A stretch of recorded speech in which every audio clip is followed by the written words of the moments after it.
शिकापूर जिल्हा परिषद शाळेत शिक्षक हेडमास्तर असे दारू पिऊन पोरांना त्रास देते आणि शिकवत नाही. दारू पिऊन येऊन काय पण बोलते उलट सुलट.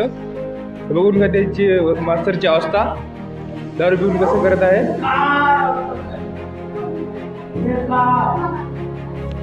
पोरींना खान खान बोलत आहे.